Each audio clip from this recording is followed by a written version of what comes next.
Well, we're just about a minute out from noon, and for folks now joining the webinar, welcome to this Lunch and Learn.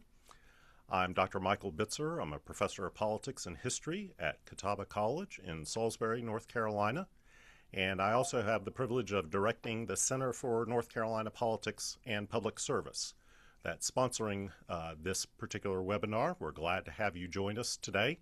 About the 2025 elections here in North Carolina, but we'll probably end up talking more broadly as well. What all this means for 2026 midterms, and a little bit about some of the findings from the recent Catawba-YouGov surveys. And I am very honored and have a great amount of respect for my two colleagues and, more importantly, my two friends who are joining us here today. Dr. Christopher Cooper is the Madison Distinguished Professor of Political Science and Director of the Phil and Connie Hare Institute for Public Policy at Western Carolina University up in Cullowhee. And Dr. Susan Roberts is a Professor of Political Science at Davidson College here in Davidson, North Carolina. Guys, welcome. I'm thrilled that y'all are able to join us today. Thanks, Michael. Always good to see you both. Yeah. All right, let's kind of dive in here, talking about the 2025 elections in North Carolina. It does not seem like it was only just a week ago that we were kind of deciphering everything, but from your vantage point, kind of thinking about the state maybe in regionalism here. Chris, could you talk a little bit about what you saw in terms of the local elections in the mountains and the western part of North Carolina? Yeah, happy to. And I'll talk a little bit about kind of what I think this means statewide too. I'll just say on the front end, like, aren't 2025 elections fun? Like, odd year elections are so great. So we had 60 elections in the state of North Carolina decided by 5 or fewer votes. Like, I just think Wow. it's so fun, right? We spend all this time telling people that every vote matters, but like, here's one where the starting 5 for UNC's basketball team actually could determine the outcome of 60 elections across the state. It's remarkable. 4 of those, by the way, tied elections, and we decided by a coin toss. So just really kind of amazing how these local elections work. Here in the West, I'll sort of highlight 2 places that I think are illustrative of this bigger trend that I saw. One, I'll take a point of some might say personal privilege, I might say selfishness. I'm going to talk about the town I live in. I can talk about Sylvan, North Carolina, because I think it's actually really illustrative of what happened across the state. So these are nonpartisan elections, technically. The no deer are next to their name. You had a mayor election where there was a Democrat running, no Republican even on the ballot. Um, and at the same, and then you had a few, 3 different council seats that were up. You had some progressives, and then you had some folks who were much more right leaning. And the progressives won all of those seats on council. And there was actually a little write-in campaign against the Democratic mayor. The write-in campaign came not from the right, but from the left, right? So you saw this like really interesting dynamic of this small town becoming really increasingly in a lot of ways liberal. And so it also sort of ties into some of these trends of nationalization that Michael and Susan and I have talked about a lot before. So I was going to vote on the first day of early voting because I'm a nerd like that. And I got a text message on my phone from the local Republican Party saying, hey, don't forget to vote for these 2 people, right, in a what should be a nonpartisan election, right? So parties are everywhere, nationalization is everywhere. This trend we saw in Virginia, we saw in Mississippi, we saw in New Jersey, we saw in the small town here too. Another place I'll point out is Madison County. So my friend Michael Bitzer spends, I know, a lot of time up there with his mother-in-law. So hey, if she's watching, I thought Madison County actually had some of the most interesting elections in Western North Carolina. And the reason is in 2023, the North Carolina General Assembly passed this bill making all elections in Madison County partisan affairs, right? They were nonpartisan, they turned partisan. People in Madison County weren't real happy about it, but it happened. The General Assembly's been doing this all over the place. We can talk about that more if you'd like. And so what happened was you say, okay, well, this should probably benefit the Republican Party then, right? Rural county, you'd think the Republicans would do well. There were, I think it's 15 candidates on all these different Madison County ballots. Only one was a Republican. They couldn't even get Republicans to run for office. And then what's even maybe more interesting is what am I trying to say? Not Mars Hill, but Marshall?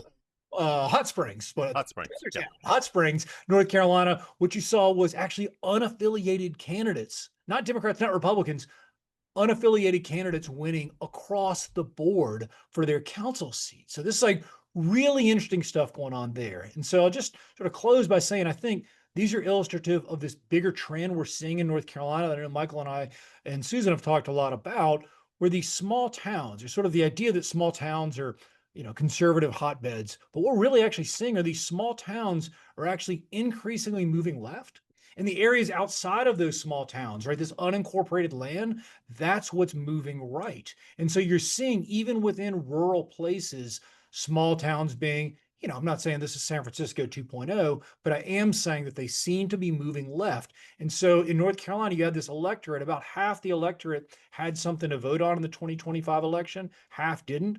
Well, those that did, by definition, lived in municipalities. So you were set up to get a more left-leaning electorate before the election was even run. Great overview. Thanks. Susan, you're in Mecklenburg County, one of the biggest counties in the state. Charlotte dominates Mecklenburg. What happened in that fair city and county? Well, I'll just mention Davidson at first.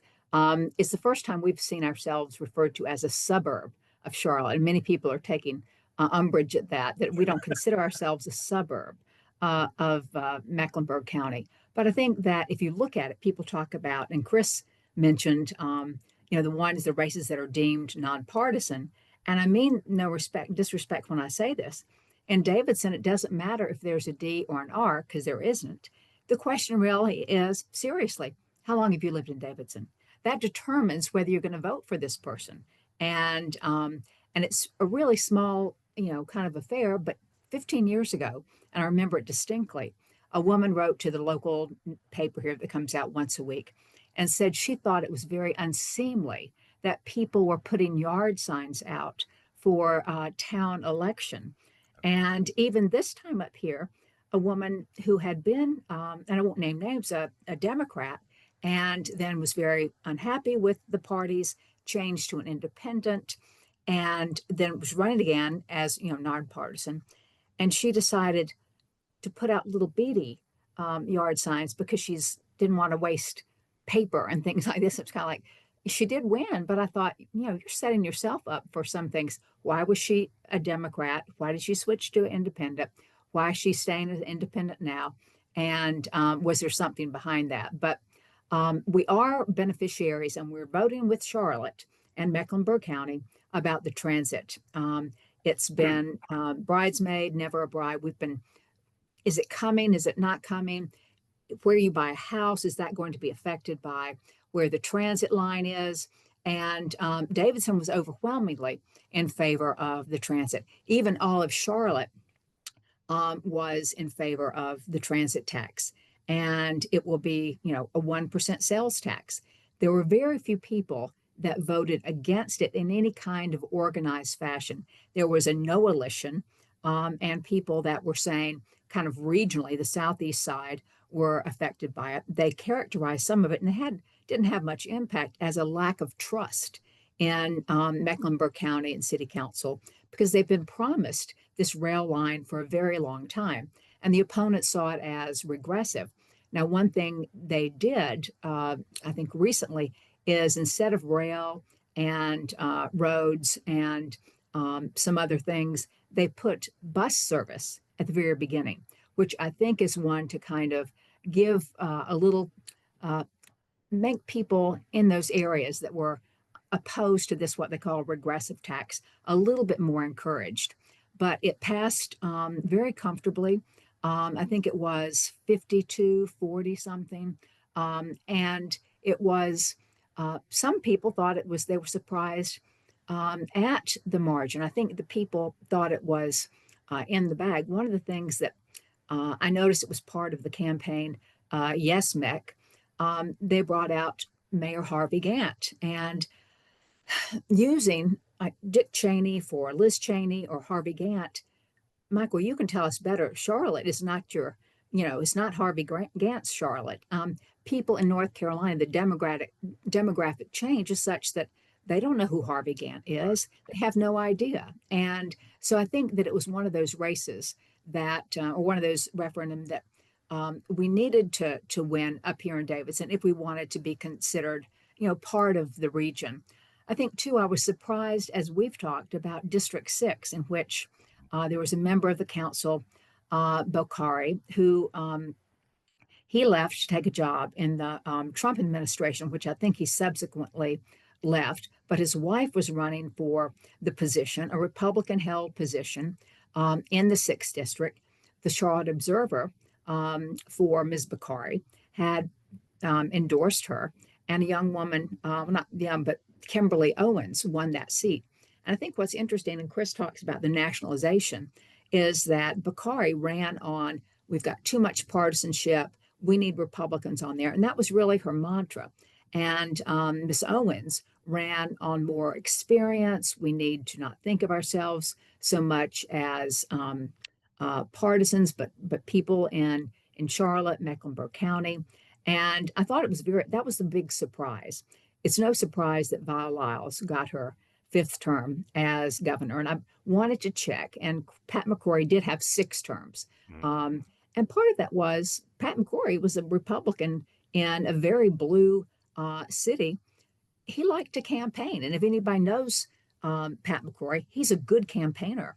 And Vi Lyles has not been a great campaigner in many regards. And she was, Jennifer Roberts was toying with the idea of running against Vi Lyles.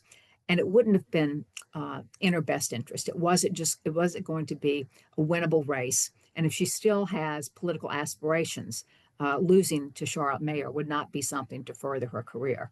So I think Mecklenburg County, the highest turnout since about 2017, 22% of the voters turned out. Was that driven by the transit tax? I would have to say yes, because as we talked, some of the city races were not competitive. And there weren't too many big issues. If we want to talk about, and we'll talk about like nationally, was the voter turnout shutdown driven? In Charlotte, Mecklenburg, it was transit driven. And I don't think people that were opposed to it, they turned out. And the people that supported, the vast majority, turned out as well. Some of it, and I could get a lot of criticism for this, but as much as it was transit tax, there's been for years an identity crisis in Charlotte, and to say that we don't want to be Charlotte, North Carolina, we want to be Charlotte. We don't want that North Carolina after our name. And I think I think we finally arrived there with sports and everything else. But I think Charlotte wanted, the chamber and some other groups wanted this to pass so that we could have tourism and there'll be alliance for growth, that we can get more of that. Other than that, I think people that were talking about Charlotte or Mecklenburg County as an outlier, we've always been the great state of Mecklenburg. That hasn't changed in years. And so just this election, it doesn't change it at all. And I think it was Kermit that said it isn't easy being green, or one of them, it's not easy being blue in Charlotte. And it's blue, will stay blue. I haven't looked at the districts yet, and Michael, but as they've drawn them right now, I look at it, Davis is just kind of like a comma or something else. It looks just like a little comma. And I think it's because it's very blue. But I think that's Mecklenburg can't really draw too many things statewide, but you can in terms of competitiveness and in terms of where we're going to go and who you have moving into Charlotte, because it's not the traditional North Carolinian or Charlottean. And you know that you've looked at the demographics. I think almost half the people in North Carolina today were not born in the state. Michael, is that true? I think so. Yeah. At least also among registered voters as well. And they're not going to know who Harvey Gantt is. Right. I mean, that's like saying, Jim Hunt, that's mentioning the longtime politicos of this state. You're really talking to a new environment and a new audience when it comes to the politics of this state. So, Great stuff. I've been tasked with trying to wrap up everybody else in the state of North Carolina, and I think again, like Chris, like Susan, a lot of this we were thinking would happen came to fruition. Uh, a lot of other major urban areas had mayoral and city council races, but not just within the central, what I call the central cities. For example, Greensboro in Guilford County had a mayoral race, and the Republican was the former mayor of Greensboro many years ago, was seen as kind of a pragmatic type of candidate when it comes to Republican Party politics. And, he lost 60-40 in that race for mayor of Greensboro. Wake County really seemed to feel the brunt of, if we can describe 2025 as a Democratic blue wave year, it kind of washed completely over Wake County. And it wasn't just Raleigh. Raleigh didn't have any municipal elections. It was all the suburbs around Raleigh, but inside of Wake County, places like Apex, Wake Forest, the town of Wake Forest had a Republican-aligned mayor for, I think, since 2001. She got voted out. Garner, Cary, all of them went Democratic. And as Chris noted, even though a lot of these races in the municipalities are nonpartisan, the parties jumped into the fray. And one of the things that really stood out to me was in Wake County, both parties put out a slate of endorsements. Here are the candidates that we're supporting.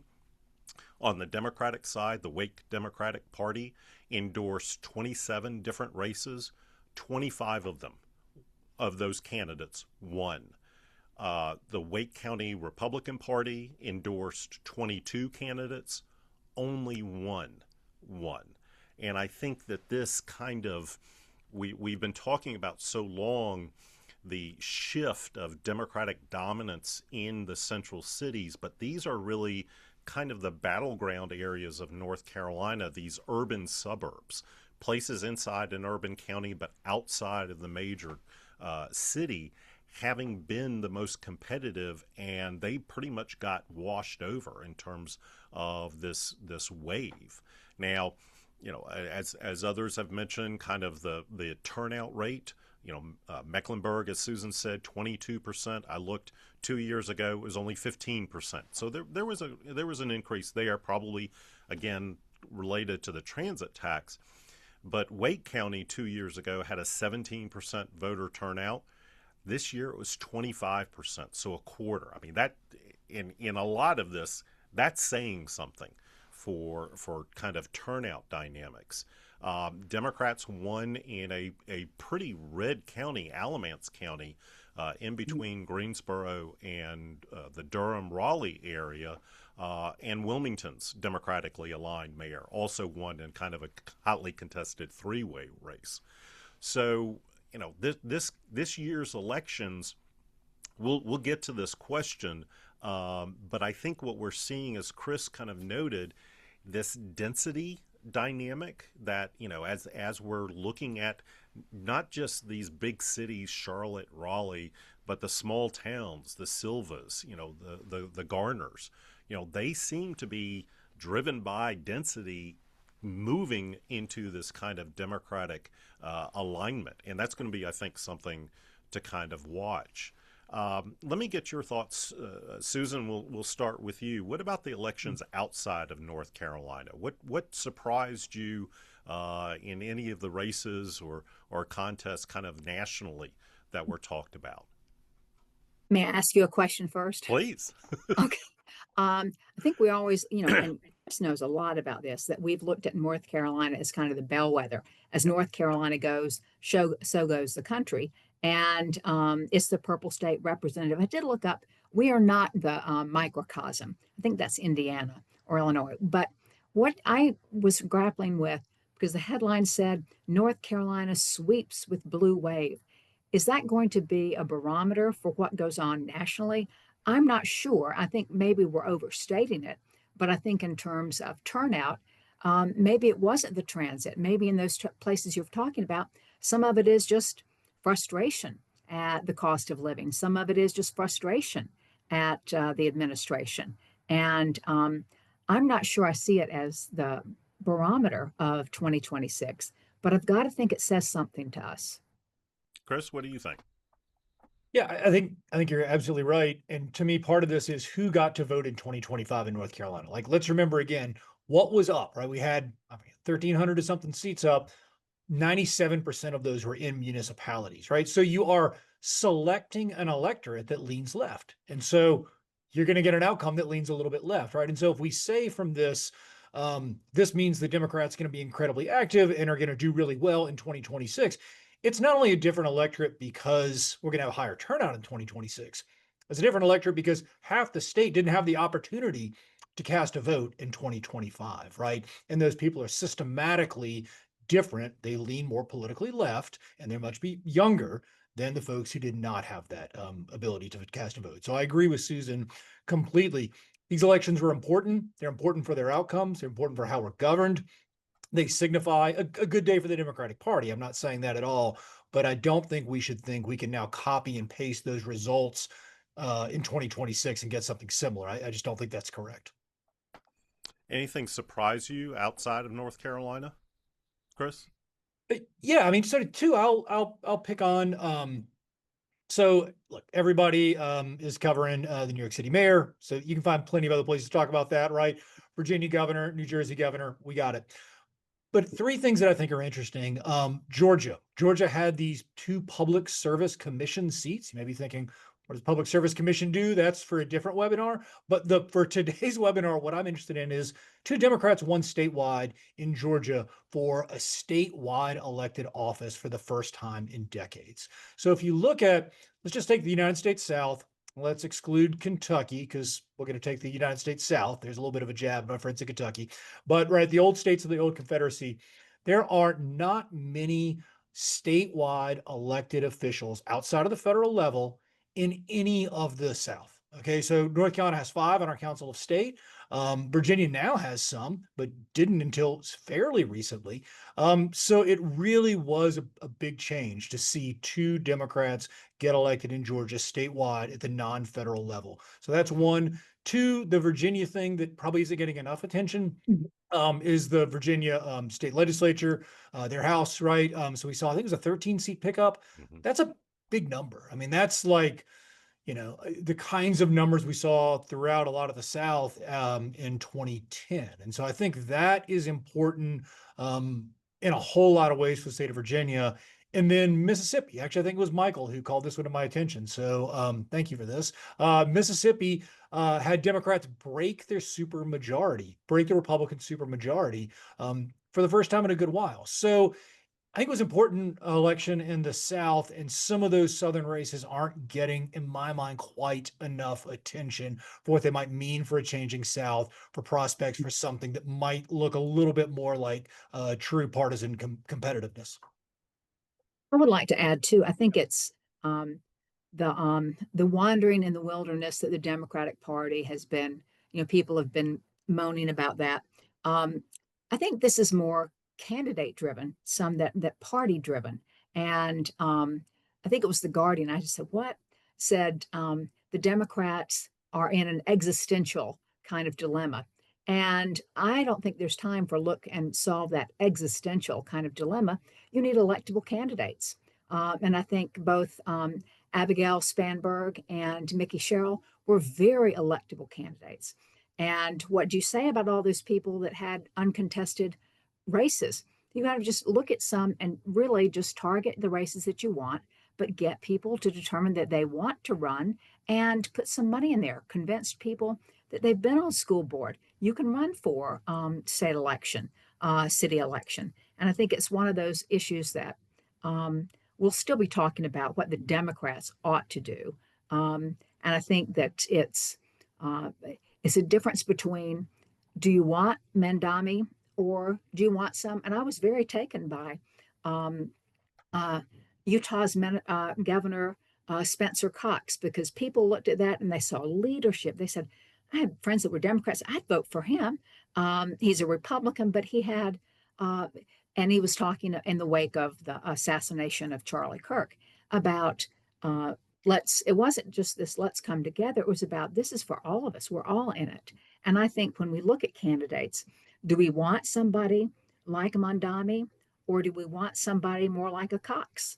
And moderates do exist. We know that unaffiliated voters do exist. And I think if you can get maybe who's going to take those unaffiliated voters, I think the Democrats have more of a chance given they're more permeable, given they don't know what they're doing yet, and than the Republicans do. And so I think that to look at electability and not just where's the path for the party as a whole, that's where I think I'm thinking. So kind of pick up on that.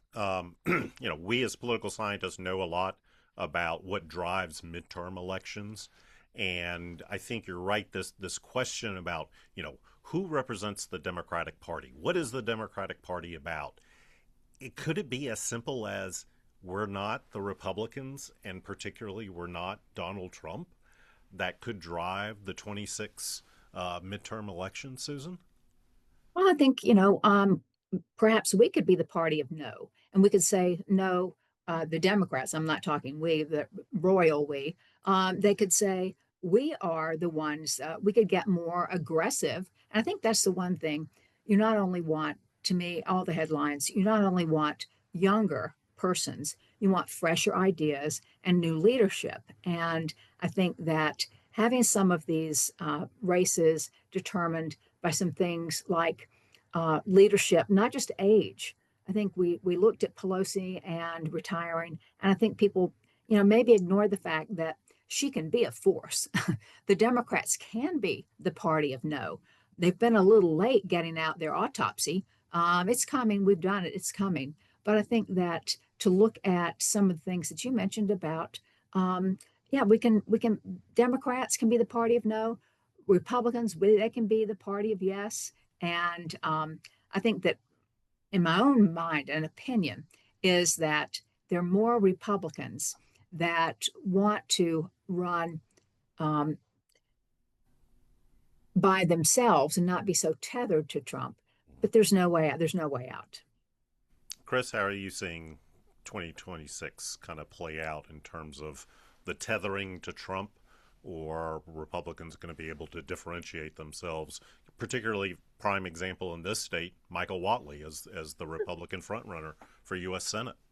Yeah, not only will he not, I don't think he wants to tether himself or excuse me, to disentangle himself from Donald Trump, right? I mean, the strategy and the reality are kind of the same. I think the Republican Party is tying themselves to Trump, whether they want to or not. And I think for the most part, they do want to, right? So Michael Whatley has been a Trump supporter from the beginning. I do not see him leaving that behind. If he tried to, it'd be wholly unsuccessful, right? So he's hired all the smart campaign strategies. He's going to make sure that he leans into that. And it also sounds like a lot of these campaigns are being run now, yes, at the state level, but they're also being run out of Washington, right? We're hearing this in North Carolina. We're hearing this in other states too, that people who are running for the United States Senate are getting, at the very least, some coaching, if not some prodding, from the White House. And so it appears to be, again, a very nationalized Trump-centric strategy. I don't think that's a surprise to anybody.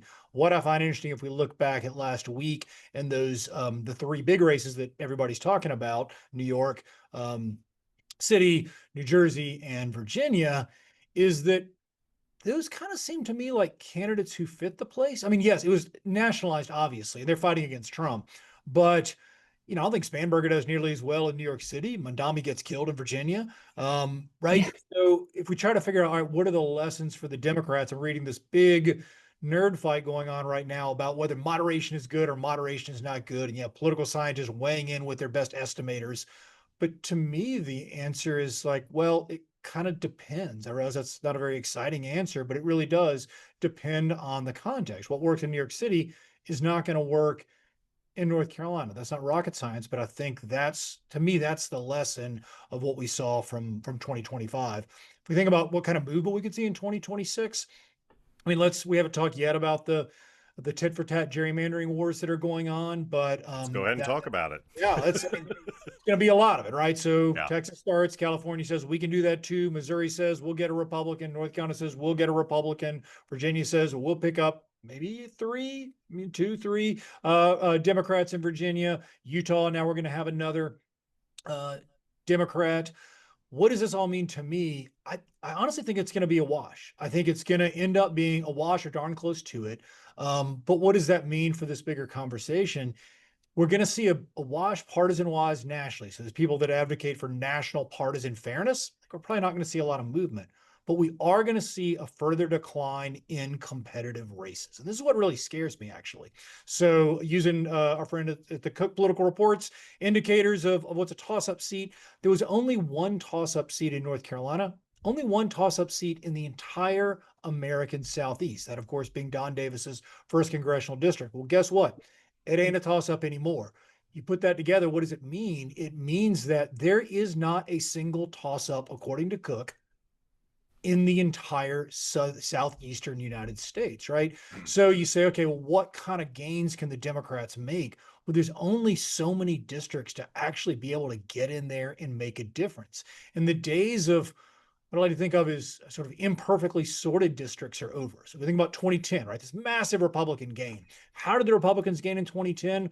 Yeah, some of it was the Republicans went and won in Democratic districts, but the lion's share, 3/4 of the districts they gained back, were actually just red districts that were improperly sorted. In other words, Democrats representing red districts. So what did the Republicans do? They did the smart thing. They took the low-hanging fruit. They went and grabbed those districts that were already leaning in their direction. So any Democrat who's thinking we're going to have these massive movements like we saw in 2010, I think is going to be sorely disappointed because the map won't allow for it. North Carolina General Assembly, you see some similar kinds of dynamics. I've run a bunch of different scenarios with our state Senate districts, and it needs like electoral Pearl Harbor before you see even the slightest movement in those districts. They are just locked into place so well. So as we think about mood, yes, that matters. And for US Senate race, it matters a ton. But we have to remember if anything in a district is no longer competitive, then there's only so much headspace that you have. So this nationalization of our party politics really is also beholden to the party loyalties of so many voters now, and the sorting that has gone on in the ground in terms of dynamics. Susan, what are you looking for as we kind of move into this new territory and this new year for the midterm? What are some of the signals that you might be thinking about to say, hey, I'm going to be paying attention to this or this aspect? I think that I looked to make sure abortion was not on the ballot. There were people's views on access to abortion, and those were made clear. That was something I missed in 2026. I thought, no, it's going to be the economy. I think it's going to be some other things. And I'll say that 4/5 of all the pundits, journalists, scholars missed that one. I think in 2026, we may see the difference between short term and long term. Right now, people are glad that they don't have to worry about getting a big turkey or buying Christmas gifts, and the affordability question. That's short term. Long term, are they going to think about tariffs? Are they going to think about the direction of the economy? Can they think about saving money? And so I think 2026, again, as Chris said, we don't have many competitive districts.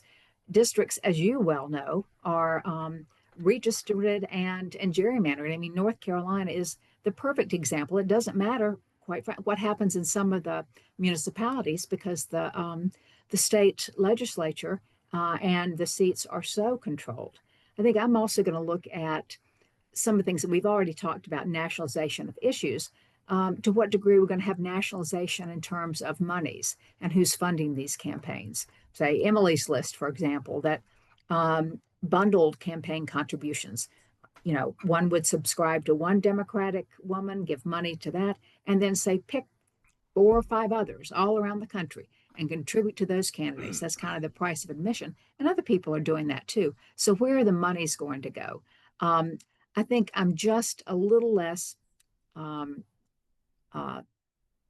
just not sure that 2025 tells us a lot about 2026 because, as you've pointed out in several, that's a long time in politics. But what are we going to do with this frustration and this anger? And now that the government shutdown is over, where are those issues going to be channeled? Are they going to say, I'm tired of Trump's blame game. I'm tired of Trump putting himself at the center of the Republicans. And Republicans may have to say, this is one of those things that we need a new brand. Trump is not being, predictably, the podcast boys, so to speak, are not now necessarily in Trump's camp as much as they were. Do you think on the government shutdown, and particularly the issue of the ACA subsidies, do you think that this has legs to last into 2026, or is this just going to be something kind of in the background? Yeah, that happened, but now we're focused more on some other things. Chris, you want to take a shot at it? Sure. I mean, if we don't get some sort of resolution, yeah, I think it's going to be incredibly important, right? And so if we look at the Democrats who broke in the Senate, we'll see what happens in the House, but the Senate, the 8 Democrats who broke, none of them have an election coming up in 2026. I don't think that's an accident, right? It is very clear that anybody who is facing an election, right, who had the electoral gun behind the door, metaphorically, they're the ones who said, you know what, I'm going to hold the Democratic Party line. I think they understood. I think the Democratic Party leadership understands that. We'll see what happens, right? We'll see if the pinky swear that evidently was agreed to, saying, hey, we're going to have this vote on these ACA subsidies, comes around. If it doesn't, yeah, I think that's going to matter. I mean, what's the old line? It's the economy, stupid. And I think if you see, right, your healthcare bill increase the amount that we're talking about, it's going to affect those individuals, and it's going to affect how much money they can spend. It's going to affect the economy writ large. I think the ripple effects of that are going to be huge. And I find it hard to imagine that that's not going to matter electorally. Yeah, you might not know someone who had been furloughed, okay? But you know someone who's had a health condition, or you worry about yourself. And to your point about, most of them were 2030, 2 are retiring, the senators. They're not, those are not naive people, but a guarantee to have a vote is a simple thing like Newt Gingrich for the contract with them. We'll give you something to run on. It's a guarantee. But that having a vote on something doesn't mean much in my world about how that vote's going to go. And I haven't heard a lot of cooperative, people talking cooperatively from Thune, and not at all from Johnson. That has been, very kind of like, we'll see, we'll get there. Everybody come back, we'll do it. Susan, you had mentioned earlier about money and the role of money, and certainly sitting here in this kind of epicenter of one of the most competitive U.S. Senate races. I've heard some estimates. I won't hold you, either one of you, to what you predict here. But what do you think is going to be the total amount spent on the open U.S. Senate seat here in North Carolina from what we expect it to be former Democratic Governor Roy Cooper versus Republican Michael Whatley? What kind of money are we talking about in this one singular U.S. Senate race, do you think, Susan? Well, I'll say two things. Every election is the most important election of your lifetime. And the North Carolina Senate seat will be the most expensive in the country. I can't give you a dollar amount, but that's what we hear all the time. And unless there's another one that's quite as expensive, I don't know, Charlotte is an expensive race and to run in North Carolina. And I just think we've broken a lot of records. I think there's 1 or 2 Senate races that have not been have gotten the title of most expensive. I don't have any. I can't even imagine what the numbers are going to be. Chris, can you imagine? Yeah, I mean, I can imagine. I have a nightmare about it a lot. So Michael and I were given we were on a talk the other day at a conference, which is always a lot of fun. And somebody had asked this question, and I think I'd said $750 million. And there was a person I will not name, but a very, very smart political consultant in the state who said, I'll take the over. And I think that's what I'm expecting. Somewhere north of $750 million into a race. And what's fast, well, there's so many things about this that are problematic in terms of small d democracy, but one is, in the end, each side's going to spend something sort of kind of close to the same. So Yeah. we're going to end up a little bit of a stalemate, right? We're probably not going to see a big money effect. So we're going to spend all that money to probably not move the needle very much. So if we think, why is North Carolina so expensive? I mean, it is no question the Democrats' best chance for a pickup. Shouldn't say no question. You could make a main argument, but I think probably North Carolina is a little bit of a better chance for a Democratic pickup. We look just to our west. Georgia, I think, probably has the best chance for Republican pickups. North Carolina, I think one thing that gets ignored a lot in this money number too is like our media markets are expensive expensive. and Yeah. spread, right? So if you are, and they're inefficient. So I live way out in Western North Carolina, but if you want to hit voters in my neck of the woods, you might have to advertise in Chattanooga, Greenville, Spartanburg, Asheville, even Atlanta to try to hit these voters. And yes, they're not using old school techniques anymore. I get that. But even these new school techniques, you've got to hit a lot of different people through a lot of different means in a world where, newspaper delivery is essentially dead, right? So it is sort of a expensive state just by nature of the state geography. And then on top of that, the best pickup the Democrats have in the country. So north of $750 million. Here's a question for both of you real quickly. We've done some work on the unaffiliated voter. Would throwing more money move the unaffiliated voter? Are they susceptible to more money? Chris?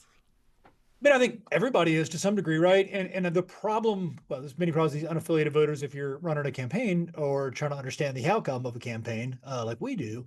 But one is they have turnout rates that lag. So if we think about like how to invest properly to invest in the best way into these unaffiliated voters, I think we really need to be thinking about how it's going to be used for turnout, right? So whenever we have these kind of talks with the political consultants or super smart folks, and they'll usually say, yeah, but Chris, this is all great and fine, or Michael or Susan, but we know that a lot of these people are just shadow partisans, right? They're just Republicans within unaffiliated clothing or Democrats with unaffiliated clothing. And that is true, right? A lot of them are that. But as Michael and Susan and Whitney Ross Manzo at Meredith and I have found, these folks, they're not mostly independent, but the vast majority of independents are unaffiliated. Yeah. And so if we think about what can move them, we sort of use this metaphor of a docket or a boat on a lake, right? So you think about a partisan is moored to that dock. It's tied. It can't go anywhere, no matter what happens. Whereas an unaffiliated voter, you see sort of big wins, you see big title changes, then they can end up in a very, very different dock. And so that is, I think, where the action is as far, particularly as turnout. And so, yeah, I think clearly Cooper's campaign, Whatley's campaign, there's not a dumb person on those campaigns. They know this. They are trying to get those unaffiliated voters, in addition, of course, to turning out their partisans. Yeah. Well, and if you look at the referendum on the presidential popularity, job approval, that's what hits home in midterm elections. And that's not trending well for Donald Trump.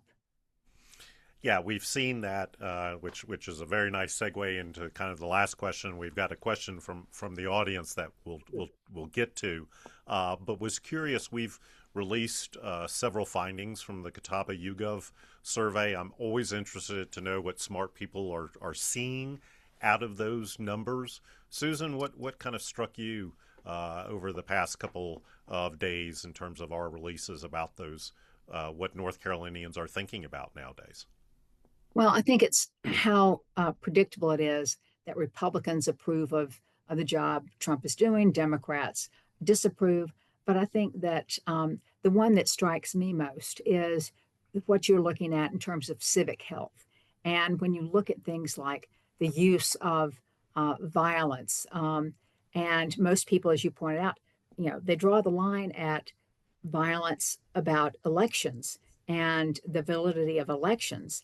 But I think it's healthy to know that people are concerned on both sides of the aisle about some of these issues, about voting accessibility and about where the country's going. And I think that that's important. I don't lose hope sometimes when I see that both sides are concerned, and maybe there is a benchmark for which you can't go so low. Yeah. Chris, what did you see? Anything that's struck your I fancy? Sure. Yeah, I all that Susan said as usual. And I would add this sort of civic health, and I really love how Michael pitched this in the press releases and in asking the question, sort of thinking about the notion of civic health. And if there's anybody on the call who's interested in that, I'll say that there was a team led by Leslie Garvin who put out the 2024 North Carolina Civic Health Index that came out, as you would guess, some 2024 came out last year. It's sort of a almost a year-long project with multiple partners, with Leslie leading the way very much. But I think if you found interesting things in Michael's survey about civic health, if you found yourself a little concerned and you want to learn more, that's a great place to go for a next step. As far as specific questions that you asked, one I've been looking at, I'm looking to the left, have it on my screen, but Michael asked this great question about how easy is it to talk to people about politics and different kinds of people. And two things struck me from that. One, like, people don't want to talk about politics, and this is a real problem for our civic health. But in particular, and that I expected, it concerned me, but I expected it, and I saw that borne out in the Michael's data. But what I didn't expect, that I thought was very interesting, was that Democrats in particular don't want to talk about politics, right? So we found that even with people who share your political views, about 4 in every 5 Republicans says, yeah, I think it's easy to talk about politics with people who share my views. For Democrats, that number was 69%, right? So 12 percentage point gap. It's a pretty big gap in these kind of data. What I found really interesting is that, 65%. I'm sorry, it's actually bigger than that. 65% Democrat versus 81% Republican. Independents are actually more comfortable slightly talking about politics with people who agree with them than Democrats are. And I don't quite know I don't have any great hypotheses about why that is. Maybe someone in the audience does. Send me an email or send Michael an email or Susan an email if you have a great hypothesis to test about why this plays out this way. But I think it's something to pay attention to, this sort of asymmetric difference, right? So one party much more than the other being comfortable just talking about politics. And you can imagine if the way we consume politics and express our politics today is oftentimes informal, then that puts the Democratic Party, frankly, at a real disadvantage if Democrats don't want to have the conversation in the first place. And it'd be so easy if they just could message better. The Democrats need to know how to message. They don't need Chuck Schumer explaining the intricacies of the policy. They need, it's affordability, stupid. Sorry to say that on the show. That's all right. Speaking of Leslie, she submitted this question. I know folks are still sorting the data, but she's curious about any demographic trends that are evident potentially this coming year related to voters and or candidates. She writes, for example, we heard so much after 2024 about the shifts among Hispanic and Black voters towards the Republican Party. And she says, according to her perception, at least in the triad, that there were more diverse candidates running for office. Chris, you mentioned about the unaffiliated candidates, those candidates that weren't tied necessarily to a political party. What's your sense of where things might potentially be heading with candidates and any ideas on voters? Yeah, sure. I mean, I think this unaffiliated thing may just be, there's odd things in Madison County, and that might be one of them, right? So, like, statewide, I've been looking at unaffiliated candidates for years. Talk about them a little bit in my book. They just don't win for the vast majority of the time. I think 13 unaffiliated candidates won in every statewide office from president to dog catcher in 2024, right? So a tiny piece. We did see this movement in Madison County. To Leslie's great question, as I would expect from Leslie, about kind of racial demographics and shifts. We don't know much, right, from 2025. So to tell you, we're not just hedging. We don't have the data yet to say who actually showed up in 2025. I can tell you, and Michael can tell you, and Susan can tell you exactly who showed up in early voting, but we don't know the other side of that equation. So sort of not worth talking about in that way. I also think 2025 can be misleading because, as I've said probably too many times now, this was a different electorate, right? Just people who live in municipalities. In addition to being left-leaning, municipalities are also more diverse than people who live in unincorporated areas outside of town. So I don't know how much we're seeing there. I will say this movement among Hispanic and Black voters towards the Republican Party, I'm a little less convinced than some folks about the African American movement. The Hispanic movement, I think you definitely saw, particularly in Texas. Um, but the African American movement, I think, is still a little bit more debated. There's a great project called the Black Voter Project that's run out of one of the California schools.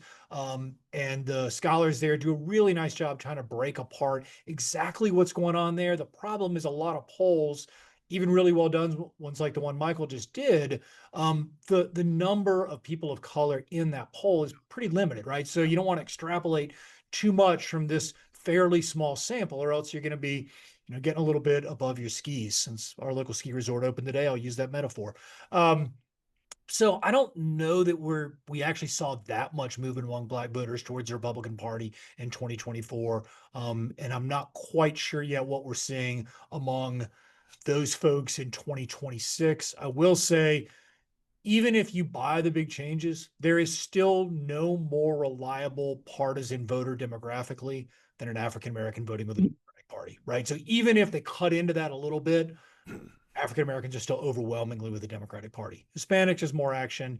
Asian Americans are a fascinating group, almost impossible to get at through standard polling for this small number problem we talked about.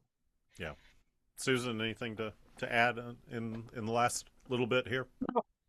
I think that Chris is exactly right. It's a very different electorate. I think too that saying that the African American vote has shifted is totally erroneous. And I think that one of the things you might see, I don't know about who's running in 2026. If you have the issue of affordability is now more front and center, and that will generate more traction among Hispanic people of color, Black voters, than abortion will. I mean, they understand affordability. They need that. And I'm really glad in your poll that you were saying things like not just the economy, but the cost of living, what you spend things on, the affordability. That's a more reasonable handle than asking people what they think about the economy or inflation. And I think that's going to get a better measure of the temperature of the electorate. Well, we'll certainly have a lot to talk about between now and next November of 26. As most folks know, faculty members can only speak in 50 or 75-minute increments, and we are at 50 minutes here, so we'll go ahead and wrap up this particular class.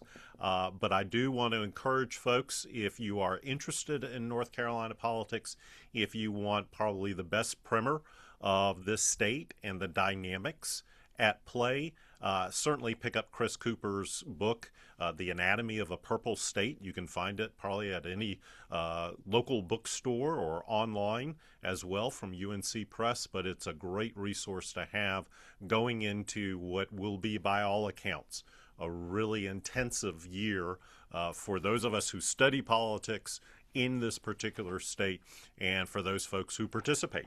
And I hope a lot of folks will be able to get out and vote in next year's midterm elections, along with the primary elections coming up just around the corner after the new year in March. So thank you again to my friends, Chris Cooper from Western Carolina University and Susan Roberts from Davidson College. Really pleased and very grateful that y'all took the time to be able to join us and kind of digest what we've seen and what we might expect to see into the future. So thank you all very much again. Thank you so much. And thank you all for watching as well. This will be posted on the NC Politics website for YouTube, on our YouTube channel. And we'll also send out a link to everybody who registered for this particular Lunch and Learn. And we'll pick up our Lunch and Learns in the spring semester. So until then, I hope everybody has a good set of holidays and a Happy New Year.